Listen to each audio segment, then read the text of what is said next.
Boa parte do que eu vou falar é baseado aqui no que está no livro do Bob Sorge, logo um dos capítulos iniciais. Tem um pouquinho também do Asher e um pouquinho também daquilo que Deus tem falado ao meu coração para esses dias. Gênesis capítulo 11 é a famosa passagem da Torre de Babel. Logo abaixo disso tem uma genealogia, que às vezes a gente pula a genealogia, né? A gente vai lendo, aí chega na genealogia, a gente vai dar uma avançada. Não pode, gente. Genealogia é importante. E tem uma parte aqui da genealogia da descendência de Sem, que é filho de Noé. No versículo 26, Gênesis 11, 26, fala de Terá, descendente, de Sem. Ele viveu 70 anos, gerou Abrão, Naor e Harã. Essas são as gerações de Terá. Terá gerou Abrão, Naor e Harã. Harã gerou Ló. Harã morreu antes de seu pai Terá, na terra do seu nascimento em Ur dos Caldeus. Abrão e Naor tomaram como mulheres Sarai. Abrão tomou Sarai como mulher. E o nome da mulher de Naor era Milca. Ela era filha de Harã, pai de Milca e de Iscá. Sarai era estéril e não tinha filhos. Versículo 31. Terá tomou seu filho Abrão, seu neto Ló, filho de Harã, e sua nora Sarai, mulher do filho de Abrão, e saiu com eles de Ur dos Caldeus, a fim de ir para a terra de Canaã. Foram até Harã, passaram a habitar ali, e os dias de Terá foram 205 anos. E Terá morreu em Harã. Essa é uma passagem que a gente conhece muito, Gênesis 12. Mas é importante olhar o que aconteceu antes, eu estou fazendo questão de ler com você isso, para vocês observarem que, por algum motivo, aquela família estava em viagem para Canaã e aquela viagem foi interrompida numa região que acabou tendo o nome de Harã, esse filho de Terá que morreu. Eu consigo entender algumas coisas aqui, são conjecturas, não é o que a palavra diz. Mas me parece que aquela viagem, por algum motivo, ela foi se tornando pesada, talvez até emocionalmente pesada para aquela família, pela perda de Harã e pela ordem aqui do texto. Como a gente lê no versículo 27, Terá gerou Abrão, Naor e Harã. Então me dá a entender que Harã era o mais novo. E a perda desse mais novo fez com que essa família saísse em uma jornada, mas por algum motivo eles pararam no lugar. E esse lugar recebeu o nome desse filho que morreu, Harã. E eles ficaram ali. E o pai, Terá, morreu. E a gente lê em Gênesis 12, o Senhor falando a Abrão. Gênesis 12, versículo 1. E disse o Senhor a Abrão: sai da tua terra, do meio da tua parentela e da casa do teu pai, para a terra que eu te mostrarei. Então, quando a gente lê esse versículo, e ele é talvez o mais famoso, o mais conhecido para todos nós, a gente precisa ler esse versículo dentro desse contexto, dessa família que estava em uma jornada e que a jornada foi interrompida, e eu acredito que é por conta da perda desse filho, a viagem se tornou pesada para aquela família, eles pararam naquele lugar e aquele lugar assumiu o nome desse filho que se perdeu. E o pai, o patriarca, morreu, Abrão estava ali e o Senhor aparece para ele. E a partir daqui eu vou apontar 5 coisas que o Senhor pediu a Abraão. 5 coisas, 5 pedidos, 5 ordens que o Senhor deu a Abraão. E essa foi a primeira, em Gênesis 12. Abraão, sai da tua terra, sai da casa do seu pai, sai desse lugar onde você está, talvez um lugar de luto, talvez um lugar onde a sua família, e você veio com a sua família até aqui. Chegou uma hora, Abraão, que eu estou escolhendo você, te tirando desse lugar e te levando para uma terra que eu ainda vou te mostrar. E ali o Senhor começa a fazer as suas promessas a Abraão. Te farei uma grande nação, te abençoarei, engrandecerei o teu nome e tu serás uma bênção. E aí a passagem a gente conhece bem. Lá no versículo 7 de Gênesis 12, o Senhor apareceu a Abraão e disse: eu te darei esta terra, a tua descendência. E Abraão edificou ali um altar ao Senhor que lhe aparecera. E aqui o primeiro altar que Abraão constrói para o Senhor a partir do seu primeiro encontro com Deus. Se você pensar no contexto de Abraão que a gente leu aqui, essa primeira ordem talvez não tenha sido tão difícil para ele. E aí a menção aqui é a não ser pessoal, né? Não é negócio, é pessoal. Deus estava começando o seu relacionamento, sua amizade com Abraão. E naquele primeiro momento, o primeiro pedido de Deus foi: deixa a sua terra, deixa a sua parentela, deixa esse lugar onde você parou na sua jornada. Avança para aquilo que eu estou apontando para você. Então a primeira coisa que eu quero que a gente reflita é isso, né? Daquilo que o Senhor te chamou, daquele primeiro contato que o Senhor fez com você, daquele primeiro amor, daquelas primeiras obras, daquela primeira convocação, primeira vez que você ouviu a voz do Espírito falando ao teu coração. Quero que você traga à memória esse momento e a maneira como o Senhor carinhosamente te tirou de um contexto de trevas, te transportou você para um contexto de luz, para um reino de luz. Continuando, a segunda ordem. A gente conhece a história que os empregados de Abraão começam a brigar com os empregados de Ló, os pastores ali, dá uma discussão. Ló escolhe uma terra que parece à vista bonita, boa, que vai se tornar Sodoma e Gomorra. Abraão fica com a outra parte e o Senhor aparece para Abraão mais uma vez. Gênesis 13, versículo 17. Levanta-te, percorre essa terra no seu comprimento e na sua largura, porque eu a darei a ti. Então Abraão mudou as suas tendas e foi habitar junto aos carvalhos de Manre, em Hebrom, e ali edificou um altar ao Senhor. Segundo altar que Abraão levanta ao Senhor, um segundo momento em que o Senhor aparece a Abraão. Depois de se estabelecer na terra e dividir a sua terra ali com o sobrinho Ló, o Senhor ordena a Abraão: percorre a terra, ocupa a terra. Então, diante do primeiro chamado de Deus para a sua vida, aquelas primeiras palavras, aí eu pergunto para você, o passo seguinte para Abraão foi: percorre. Eu te dei a terra, ocupa, percorre o espaço, vai até onde os limites que eu te coloquei. Né? Ocupa, se estabelece ali. E Abraão dá a entender no texto que ele estava estabelecido com as suas tendas em um lugar, e a partir dessa ordem, ele se levanta as suas tendas e ele se estabelece numa outra região, que é do Monte Hebrom, né, aos carvalhais de Manre. Ele se estabelece num novo lugar, um movimento. E, de novo, Abraão levanta um altar ao Senhor. Terceiro pedido, terceira coisa que o Senhor fala com Abraão, Gênesis, capítulo 17. Quando Abraão tinha 99 anos... o Senhor lhe apareceu e disse: eu sou o Deus Todo-Poderoso. Anda na minha presença. Seja íntegro. Seja perfeito. Firmarei a minha aliança contigo e te farei crescer muito em número. Abraão ele se prostrou com o rosto em terra e Deus lhe disse: quanto a mim, esta é a minha aliança contigo. Você será pai de muitas nações. Não mais será chamado Abrão, mas o seu nome será Abraão. Te coloquei como pai de muitas nações.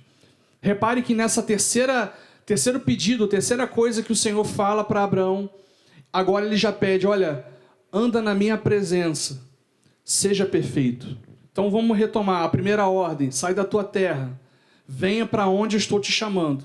A segunda ordem: percorre o espaço que eu já te posicionei, ocupa. Terceira coisa: anda na minha presença. Seja perfeito na minha presença. Você consegue perceber degraus? No primeiro, uma convocação. No segundo, uma ordem mais de percorrer o espaço. Mas agora, anda na minha presença. Eu estou te chamando para mais intimidade. Eu estou te chamando para mais perto. E na minha presença, você precisa ser íntegro. Na minha presença, você precisa ser santo, porque eu sou santo. Na minha presença, seja perfeito. E na sequência dessa passagem, existe o quarto pedido. Gênesis 17, versículo 10. Esta é a minha aliança, que guardareis entre mim, vós e a tua futura descendência. Todo aquele do sexo masculino dentre vós será circuncidado. Fareis a circuncisão na pele do prepúcio, e esse será o sinal da aliança entre mim e vós. Com a idade de 8 dias, todo menino dentre vós será circuncidado por todas as vossas gerações, incluindo o servo nascido em casa e o comprado por dinheiro de algum estrangeiro que não for da sua linhagem. Anda na minha presença e seja perfeito. E logo depois, o Senhor estabelece uma marca. E esse ponto aqui é muito importante porque a circuncisão, até então, percorre a terra, ocupa a terra, anda na minha presença, ser perfeito e marca o teu próprio corpo, no caso o homem, né? A circuncisão, aquela cirurgia da fimose. Agora você tem uma marca que você vai carregar como um sinal de aliança, de que você anda comigo. Agora você vai carregar uma marca que é uma marca que indica uma distinção. Todos os povos da terra vivem do jeito que vivem, mas a partir de agora, e a partir de você, Abraão, e a tua descendência, eu estabeleço uma marca de distinção. A maneira como você vive, a maneira como você se reproduz, percebe que é num órgão genital masculino a marca. A sua descendência, aquilo que vai nascer a partir de você, é a partir de uma marca distintiva. A geração, aquilo que vem depois de você, nasce a partir de uma marca distintiva. E perceba que no versículo 23, naquele mesmo dia, Abraão tomou seu filho Ismael, ele ainda não tinha Isaque, e todos os servos nascidos da sua casa, e todos comprados por dinheiro, todos da casa de Abraão, do sexo masculino, e circuncidou-lhes a pele do prepúcio, conforme Deus havia ordenado. A marca de andar na presença de Deus, ela não puxa e não toca só você. Ela toca você e a sua casa. É uma marca que você carrega, e é uma marca que você, como pai, aí eu falo para os pais, mas é uma marca você como cristão, você coloca sobre todos aqueles com quem você vive. E aqui, gente, eu me coloco no lugar desses servos e desses homens que trabalhavam para Abraão. E de repente, Abraão está no campo, não sei, falando com o Senhor, aos pés do Monte Hebron, não sei. E aí, quando ele aparece de novo, gente, a gente vai precisar fazer uma coisa aqui agora. Todos os homens, vem comigo. Vamos fazer um negócio aqui. E na tradição judaica, era o homem, o pai, que faz a circuncisão no filho. Eu imagino que nesse contexto, Abraão, como o chefe, como o pai ali, daquela família, ele fez a circuncisão de todos aqueles homens. Servos adultos já. Abraão tinha 99 anos. Então, a andar na presença de Deus e ser perfeito estabelece em nós uma marca que ela extravasa a nós mesmos e ela toca com aqueles com quem a gente vive. De modo que eu preciso ocupar esse lugar de ser um agente que vai gerar uma marca nos meus filhos, que vai gerar uma marca naqueles com quem eu vivo. Aqui, obviamente, que a circuncisão era apenas aos homens, mas você se coloque no lugar das mulheres desses homens. Porque nesse momento, todo um grupo, toda uma família, não eram poucos, todos esses homens estavam numa posição de fragilidade. E todas as mulheres, naquele momento, precisaram ocupar um lugar que talvez até aquele momento nunca tinham ocupado, de tocar as coisas da família. Porque, gente, se recuperar de uma cirurgia dessa, sem anestesia, com uma faca de pedra, vocês acham que era fácil? Então, todos os homens, de repente, se tornaram frágeis e todas as mulheres começaram a ocupar e assumir uma função que talvez não era delas, mas por um momento precisou ser assim. Então, perceba que afetou toda a família. A presença de Deus e a ordem de Deus de anda na minha presença, ser perfeito e circuncida, afeta todo mundo. E a gente precisa fazer uma análise para a nossa vida, porque a maneira como eu vivo, a maneira como eu ando, se eu estou andando na presença de Deus, se eu estou buscando uma vida santa, uma vida íntegra, isso precisa marcar aqueles com quem eu convivo. Isso precisa marcar a minha casa. Isso precisa marcar os meus filhos, a minha geração, aqueles que estão vindo depois de mim. Isso é muito sério. Aquilo que Deus está pedindo a Abraão é muito sério. Deuteronômio capítulo 30, se puder dar uma pausa aí em Gênesis, dá uma olhada nesse texto, é muito importante, eu quero ler, faço questão de ler duas passagens que falam sobre circuncisão. Deuteronômio é como se fosse um grande cântico, uma grande revisão de tudo que tinha acontecido no Egito, depois o tempo no deserto, e agora o Senhor, por conta da dureza do coração do povo, voltou para o deserto, 40 anos no deserto, agora eles vão entrar na terra.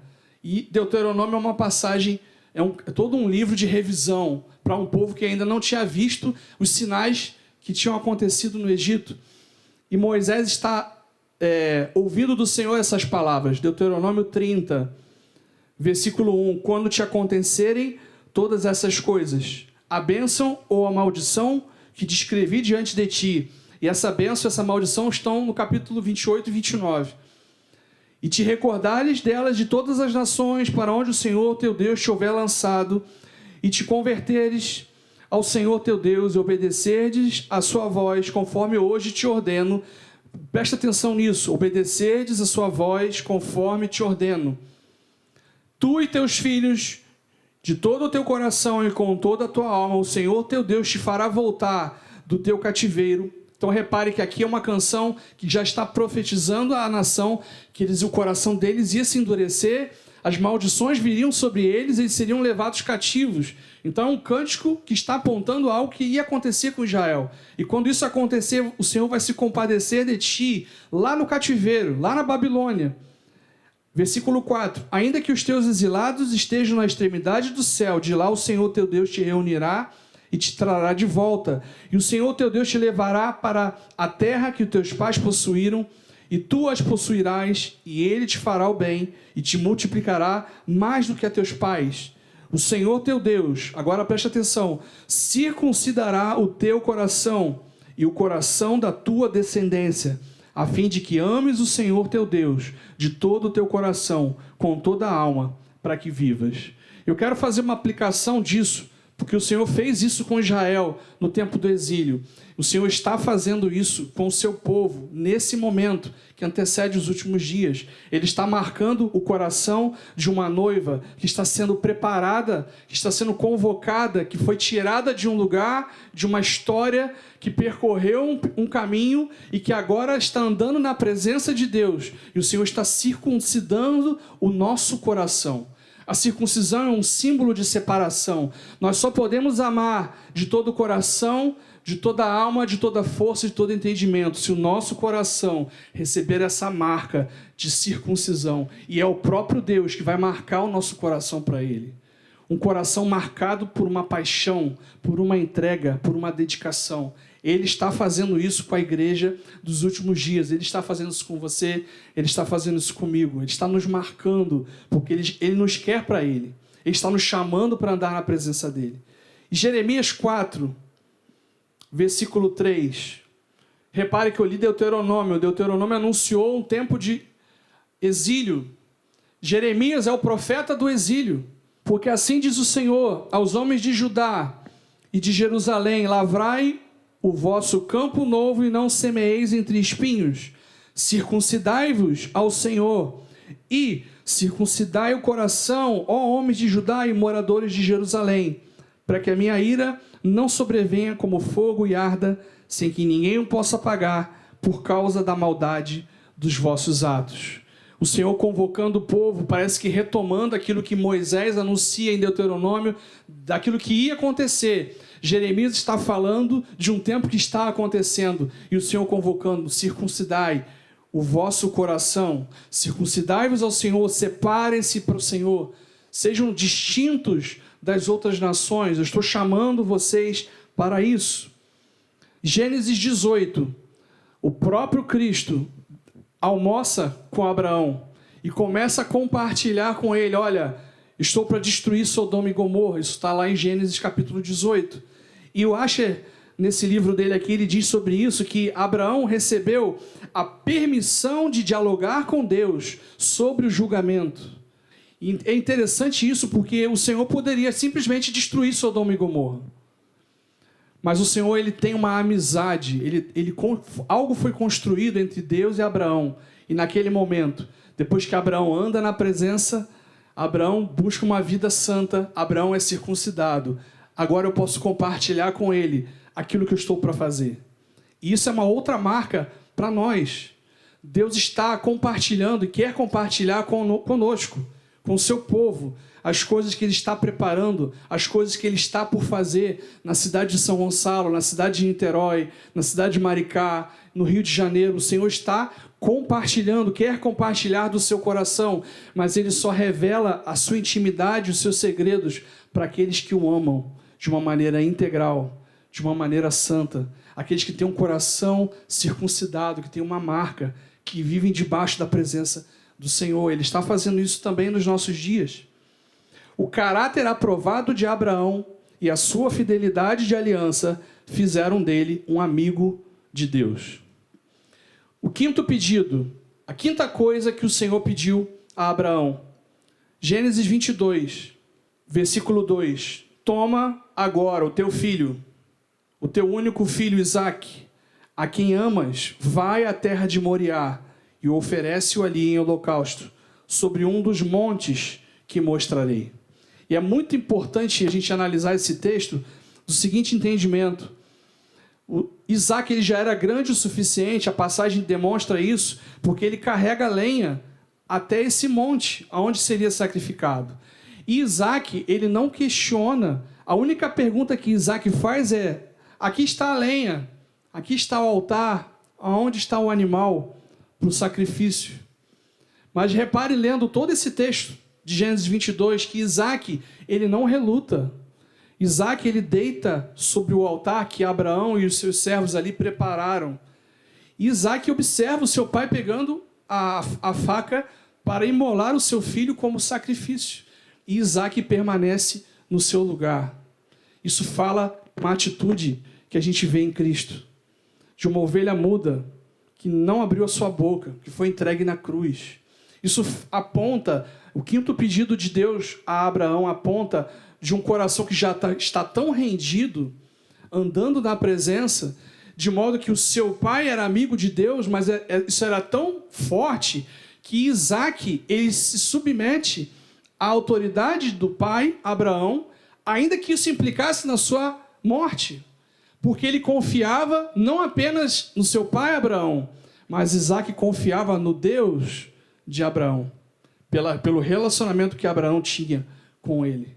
Isso é muito forte, porque muitas vezes a gente vê esse conflito de gerações, e nesse quinto pedido a gente vê que a aliança que nós temos com Deus envolve os nossos filhos de tal forma que eles participam até mesmo daquilo que o Senhor nos pede. E eles vão participar, ainda que isso implique na sua própria morte. Em outras palavras, e isso é uma palavra que me marca muito, que Deus está chamando a igreja para um tempo de martírio, de modo que os nossos filhos vão nos acompanhar. E eles não vão questionar, porque eles olham para nós, eles olham para o Deus a quem servimos. Eles não vão temer a morte. A gente vai viver um tempo em que seremos perseguidos por causa do nome de Jesus, e os nossos filhos estarão conosco. E eles vão nos acompanhar, não é porque nós estamos mandando e obrigando que eles façam as coisas, que eles sigam a fé que nós temos, não. Eles vão ter a mesma fé que nós temos. E às vezes eles vão precisar se sacrificar em alguns momentos, em alguns contextos. Eles estão dispostos a abrir a mão da própria vida, mas porque eles estão também servindo e adorando ao Deus que nós servimos. E isso, imagina isso para toda uma igreja. Imagina isso para toda uma igreja numa cidade. Então Deus está nos chamando, Deus está nos convocando. E talvez você esteja no primeiro pedido ali de Abraão, talvez você esteja no segundo nível, no terceiro nível, não importa. O que eu quero afirmar para você é que Deus está nos convocando para chegarmos juntos nesse quinto nível, de uma entrega total, de um coração circuncidado, de uma entrega tão real que a ponto de que, se for preciso, eu vou sacrificar aquilo que o próprio Deus me prometeu. E em Hebreus vai dizer que Abraão ele creu que o Senhor poderia ressuscitar o seu filho. Lá em Hebreus 11. Tamanha era a sua fé. E isso lhe foi imputado por justiça. O anjo do Senhor, a gente lê na passagem, né? Ele aparece. Não, Abraão, não faça isso. E é um cordeiro, um animal aparece no meio ali do mato. E o Senhor ele vai dizer, esse anjo do Senhor que aparece a Abraão, no versículo 16, por mim mesmo jurei, diz o Senhor, porque fizesse isso, e não negaste o teu filho, o teu único filho, com certeza eu te abençoarei e multiplicarei grandemente a tua descendência. E a partir daquele momento, o próprio Deus fala que Abraão é seu amigo. Isso está lá em Isaías, capítulo 41, versículo 8. Mas tu, Israel, servo meu, e tu, Jacó, a quem escolhi, descendência de Abraão, o meu amigo. Gente, ouvi isso do próprio Deus. Abraão é meu amigo. Isso vai ser dito por Tiago também, Tiago 2, versículo 23. Assim se cumpriu a escritura que diz que Abraão creu em Deus, e isso lhe foi atribuído como justiça, e ele foi chamado amigo de Deus. E a palavra amigo, na nossa cultura, ela está distante daquilo que a Bíblia fala sobre a amizade. Amigo, segundo as Escrituras, ela fala de algo muito mais profundo. Quando a Bíblia fala de amigo, e o Asher Intrater ele fala sobre isso no seu livro, ele não está falando apenas de uma amizade, mas de uma amizade de aliança, de uma parceria fiel entre duas pessoas. Quando Deus ele diz que Abraão é seu amigo, ele está dizendo, Abraão, ele é alguém em quem eu confio. Abraão é um homem com quem eu tenho uma amizade, e essa amizade implica extrema confiança, plena confiança. E Deus está levantando na terra uma igreja que vai ser amiga de Deus, que vai ser amiga de Deus, a ponto dele entregar para nós de antemão aquilo que ele vai fazer na terra. A ponto dele nos chamar para missões e para situações que muitas vezes nossa vida vai estar em risco. A questão é, nós somos tão amigos de Deus que nós não amamos a nossa própria vida, como diz em Apocalipse, mas nós seguimos o Cordeiro aonde quer que ele vá. Nós somos uma resposta à oração de Jesus em João 17. Pai, eu oro para que aqueles que me deste estejam comigo aonde eu estiver. E Jesus muitas vezes vai nos levar a situações e a lugares e a contextos que são difíceis, mas somos amigos de Deus e Ele está nos chamando. E se Ele está nos chamando é porque Ele confia plenamente em nós. Mas isso é construído com o tempo. Isso é uma amizade que é gerada com o tempo. Então, um amigo de Deus é alguém que anda na presença, em justiça, em retidão, em fidelidade. Um amigo de Deus é alguém que ama e obedece integralmente ao Senhor. Agora, para e pensa comigo. O Senhor falou sobre isso. Falou disso para Abraão. Ele é meu amigo. Jesus, lá em João, capítulo 15, versículo 14. Jesus, que é Deus, ele diz isso aos seus discípulos. João 15, 14. Vocês são os meus amigos, se fizerdes o que eu vos mando. Olha para o exemplo de Abraão. Tudo aquilo que o Senhor pediu para ele, Abraão fez na mesma hora. Circuncisão, naquele mesmo dia, Abraão reuniu os homens e fez. Entregar Isaque, filho da promessa, logo no dia seguinte, pela manhã cedinho, Isaque e alguns servos, vamos subir um monte e vou sacrificar o meu filho. Abraão, ele obedeceu ao Senhor em tudo. Ele é amigo de Deus. E Jesus, quando fala com os discípulos, ele diz, vocês são os meus amigos, se fizerem o que eu vos mando. E eu encerro aqui. Os últimos dias serão marcados por uma igreja que é amiga de Deus. Homens e mulheres, velhos, jovens, crianças, que obedecerão radicalmente à voz de Deus e à sua palavra, mesmo em tempos de perseguição, mesmo em tempos difíceis. Uma igreja que é amiga de Deus, que anda na presença de Deus, que é fiel, que é alguém em quem Deus pode contar, que Deus confia na gente. Pensa nisso, gente. Deus confia na gente. A gente é sempre o contrário, né? Nós confiamos em Deus totalmente. Mas imagina um ponto de relacionamento em que Deus confia na gente. Então olha para o teu coração, olha para a sua vida. Uma igreja dos últimos dias de pessoas que amam e obedecem integralmente ao Senhor e não importa o custo. Não importa o custo. Eu me entrego totalmente ao Senhor. Eu me rendo à sua vontade. Aquilo que o Senhor me pedir, eu farei. Aquilo que o Senhor me mandar fazer, eu farei. Essa é a entrega, esse é o coração de alguém que está andando com Deus, de alguém que quer ser amigo de Deus. Mas eu queria que a gente orasse, finalizasse essa reunião pensando nisso.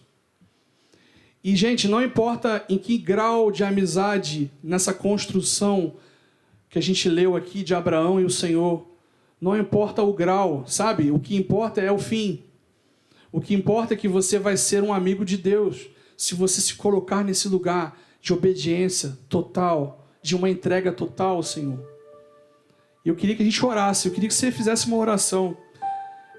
Traga à sua memória aquele primeiro momento que o Senhor te chamou. Traga à memória aquele primeiro momento que o seu coração queimou para Jesus.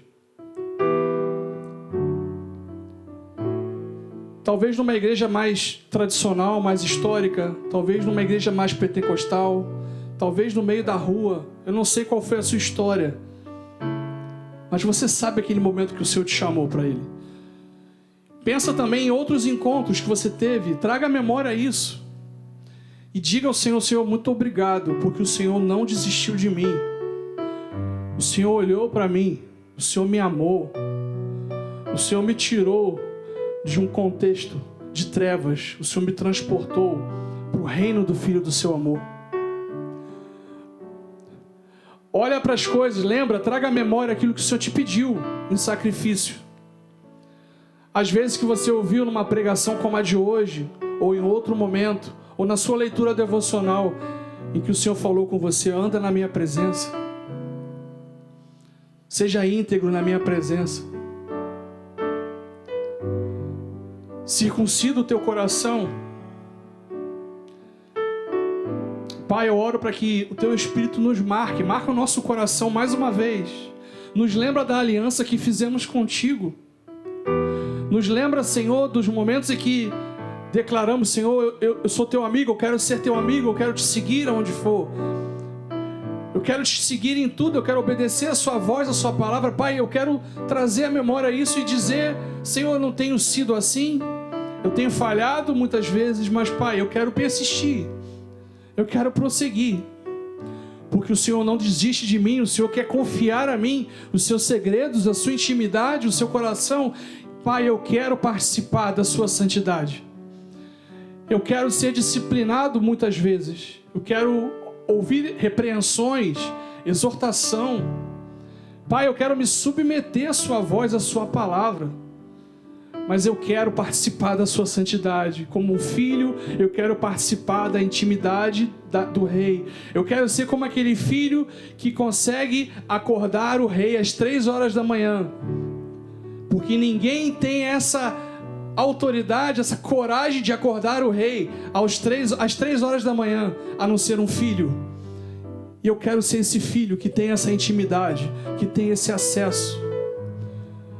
Pai, eu quero me arrepender muitas vezes das coisas que eu coloco no lugar, de outras ocupações. Muitas vezes o Senhor me chamou: ocupa a terra, percorre o caminho, percorre a distância que eu designei para você percorrer. Muitas vezes eu rejeitei, muitas vezes eu coloquei outras coisas no lugar.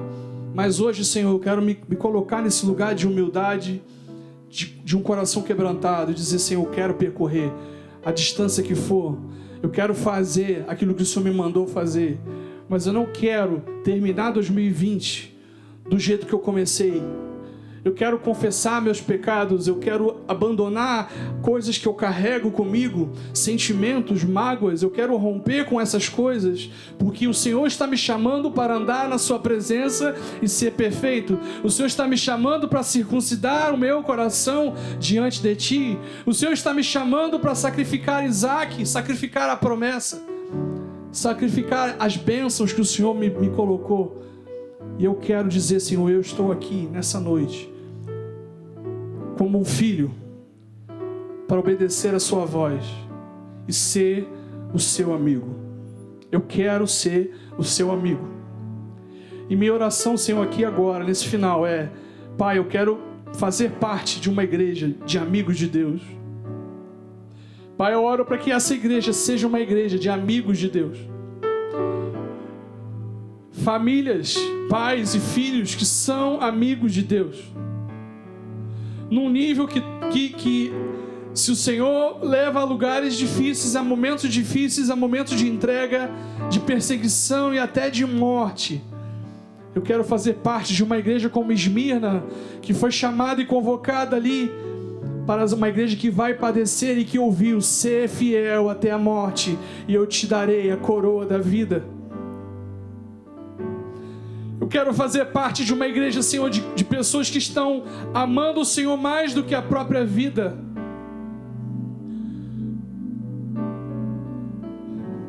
De pais e filhos que amam o Senhor mais do que a própria vida. Eu quero fazer parte de uma igreja assim, Pai, nessa cidade. É possível, porque o Senhor está levantando o teu povo em toda a terra. E se o Senhor está levantando um povo assim nessa cidade, eu quero fazer parte disso. E eu oro para que essa igreja seja parte desse povo, de mártires, de testemunhas, de gente que está seguindo o Cordeiro aonde quer que ele vá. Quero fazer parte disso, Senhor, junto com meus irmãos, junto com os meus amigos, amigos que são amigos de Deus, amigos de Deus. Faz de nós amigos de Deus, teus amigos. Não nos deixa, Senhor, desviar dos processos. Não nos deixe desviar das ordens, daquilo que o Senhor já está falando com a gente fazer. Nos empurra para isso, Senhor. Usa os meus irmãos para me empurrarem para isso também. Usa meus pastores, meus amigos aqui, amigos de causa, a caminharmos juntos nesse propósito, Senhor. Eis-nos aqui, Pai. Queremos ser seus amigos. Queremos ser pessoas da sua confiança. Faz isso em nós, Pai, em teu nome. Em teu nome, Senhor.